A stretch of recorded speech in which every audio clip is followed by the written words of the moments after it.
Taiwanese and Malaysians? Yeah. No. Not very common at all. Because they don't normally visit Malaysia. And we don't normally go to Taiwan. So it's very weird.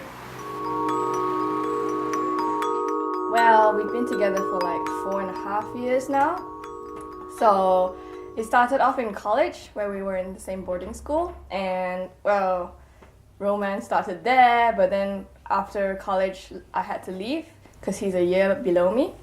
So I had to leave for university, so that's when the long distance starts. So he was still in Malaysia and I'm in the UK for at least a whole year. But he did come visit me like in April. So that's probably like half the year we were long distance, and a time zone difference. It's around 7 hours from where I'm from. So basically he goes to sleep when I wake up, and when I want to sleep he's still up and still doing his stuff.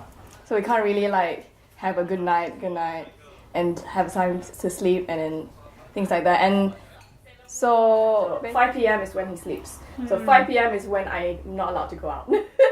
Well, I make it the fact that I have to go back home. So then we can't like hang out after school or go for coffee and tea, because I'm like, duty calls, I've got to go, bye.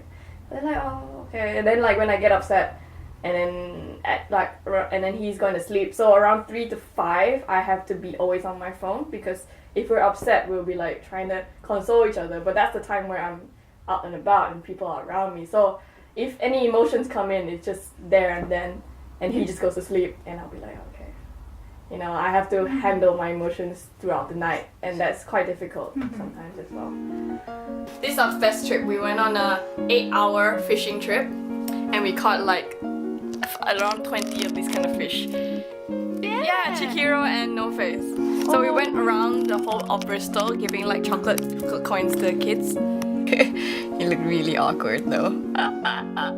Well, to be fair, I didn't think we'll last that long. I mean, I was just taking a step at a time. I knew he was going to come to the UK the year after, and I was thinking like we can, if our love is strong enough, we'll be able to pass it this year.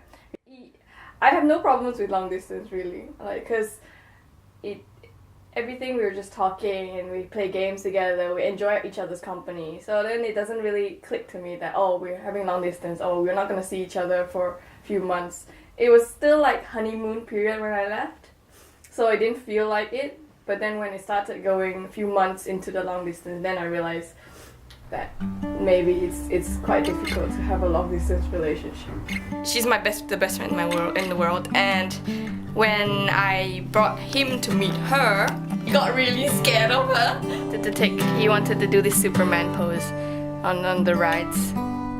Well, now he's in Bristol, so it's not much of a long distance. It's 50 minutes plane. You still have to take a flight, but it's 50 minutes plane, by plane. But we have our own schedules. We're still studying and stuff, so we can only visit each other around holidays or the weekend. But we still can fly over. But after this, it'll be a different story, and before this was a different story as well. So this is actually the best time. It's the closest we've ever been as a long distance relationship couple, so it's good.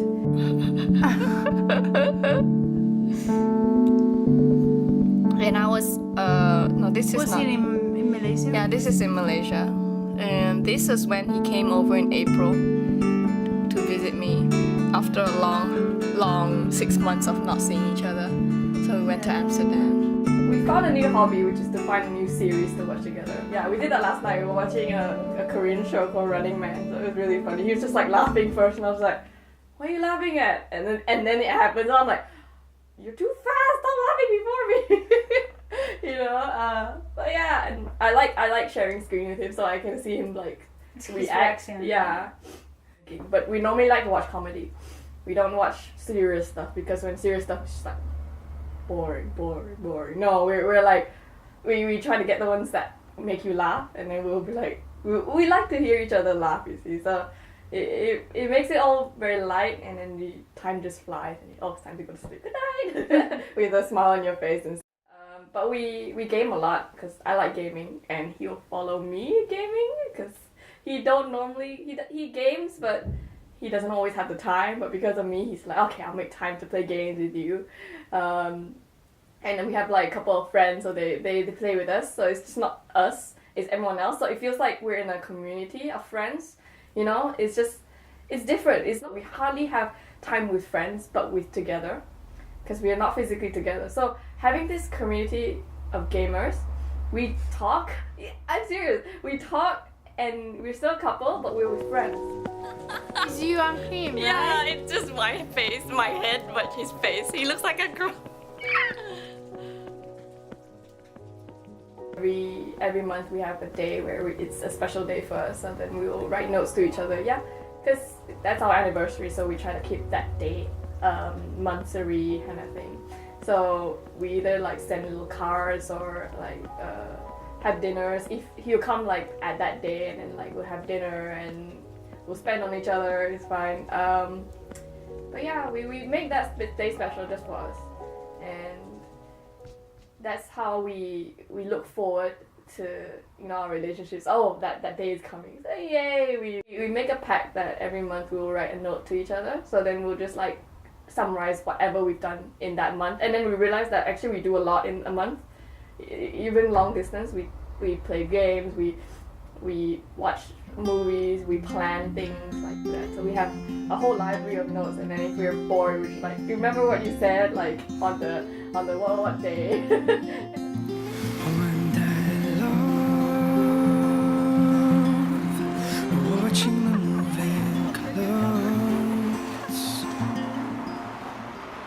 It's quite difficult because I'm Malaysian and he's from Taiwan, so our hometowns are different. So that's really tough. But I'm gonna start my life first. So I have a career after uni because I'm graduating in September. So I have a job in October back home where my hometown is. So that's good actually, because I don't have to start a new life and stuff. I go back to my old life, but with a job. So, and he will still be in uni for another year.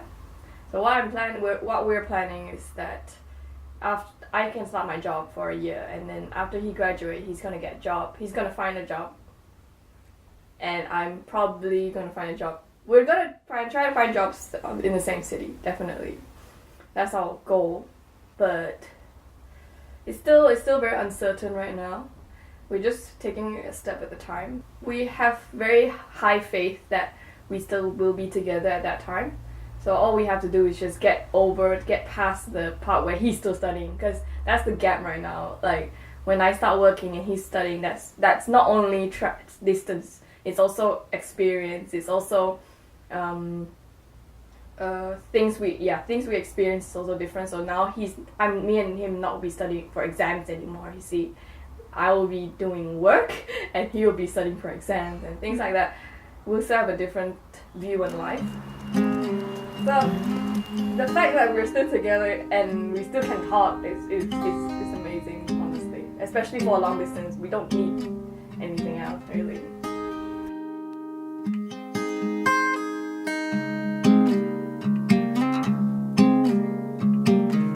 Abigail, my dear, we were nothing more.